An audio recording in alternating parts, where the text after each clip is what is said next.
Hi நண்பா, இப்போ நம்ம வேலைக்காக பெங்களூர் கிளம்பியாச்சு. என்னப்பா திடீர்னு வேலைக்கு கிளம்பியாச்சுன்னு தானே பார்க்குறீங்க?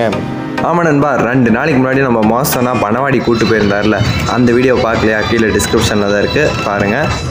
அப்போ தான் நம்ம மாசனா சொன்னார், நம்ம கேரேஜில் ஆட்கள் நிறைய தேவைப்படுது தம்பி, யாராச்சும் இருந்தால் சொல்லுங்கள் அப்படின்னாரு. எதுக்குன்னா தேடிட்டு இருக்கீங்க, நானே வரேன்னு சொல்லிட்டு 2 நாள் கழித்து இப்போ நான் கிளம்பிட்டேன் நண்பா பெங்களூருக்கு, மாசனா கேரேஜுக்கு தான். இயற்கை நிறைந்த நம்ம கிராமத்தை விட்டு போகிறது கொஞ்சம் கஷ்டமாக தான் இருக்குது. இசையோட இயற்கையை ரசிச்சுட்டு போகலாமா?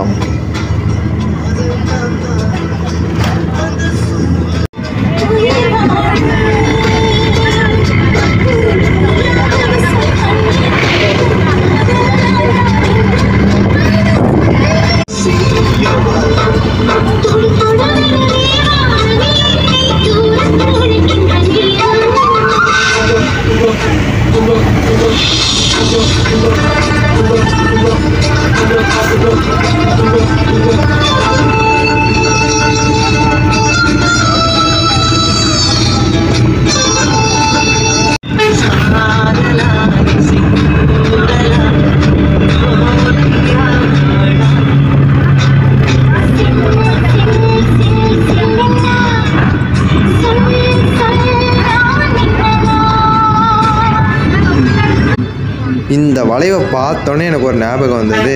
2 வாரத்துக்கு முன்னாடி நம்ம போயிருந்தோம்ல மேச்சேரி ட்ரிப்பு அன்பு கூட, ஆடுங்களுக்கெல்லாம் ஷெட்டு போடலான்னு சொல்லி ஷீட் வாங்க போயிருந்தோமே, அந்த வீடியோவை சொல்கிறேன் நண்பா. அந்த வீடியோவில் இருக்குது, அந்த வீடியோ பார்க்காதீங்க, கீழே டிஸ்கிரிப்ஷனில் லிங்க் இருக்குது, பாருங்கள் நண்பா.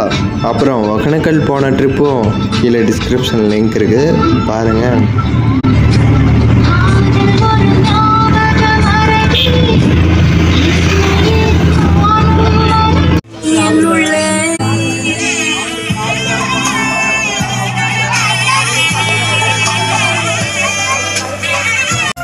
நம்ம ஊர்லேருந்து கரெக்டாக அவங்க கொண்டு வந்து நம்ம பெண்ணாயிரம் பஸ் ஸ்டாண்டில் இறக்கி விட்டாங்க. நம்ம பெண்ணாயிரம் பஸ் ஸ்டாண்ட்லேருந்து பாலக்கோடு பஸ் ஏரியாச்சு நண்பா. இப்போ நம்மளோட கிராம பகுதியெல்லாம் இப்போ தான் மழை பெஞ்சு நல்லா துளிர் விட்டுருக்குது, இயற்கை நிறைந்து காட்சி அளிக்குது நண்பா.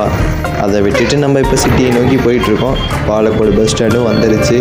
அடுத்தது என்ன, ஒசூர் பஸ் இறங்கி ஏறினா போதும் நண்பா.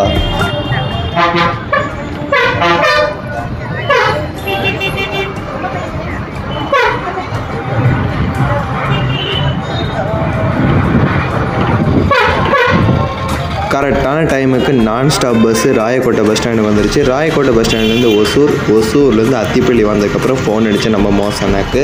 அத்திப்பள்ளியிலேருந்து இறங்கி ஆப்போசிட் வந்துரு தம்பி. ஆப்போசிட்டுக்கு வந்தோடனே வரத்தூர் ஒயிட்ஃபீல்ட் பஸ் ஏறிட்டு தொம்சந்திரான் டிக்கெட் எடுத்துகிட்டு அங்கே இறங்கி நில்லு, உடனே அண்ணன் வந்துடுறேன் அப்படின்ட்டாரு. மத்தியானம் 1 மணி கிளம்புனேன்பா. கரெக்டாக இப்போ டைம் 7 மணி. தொம்சந்திரா வந்தாச்சு. உடனே அவருக்கு ஃபோன் அடித்தேன். சர்ன்னு வந்துட்டார், ஸ்கூட்டி எடுத்துகிட்டு நம்மளே பிக்கப் பண்ணேன். வந்த உடனே நம்ம மாசனா நம்ம லக்கேஜ் எல்லாம் எடுத்து ஸ்கூட்டியில் வச்சுட்டு எங்கேயாவது சாப்பிட போகலான்னு சொல்லிட்டு கூப்பிட்டாரு. அப்புறம் என்ன, இனிமேல் சிட்டி வாழ்க்கை தான் நமக்கு. இந்த இயற்கை காட்சியெல்லாம் மிஸ் பண்ணுறோம்.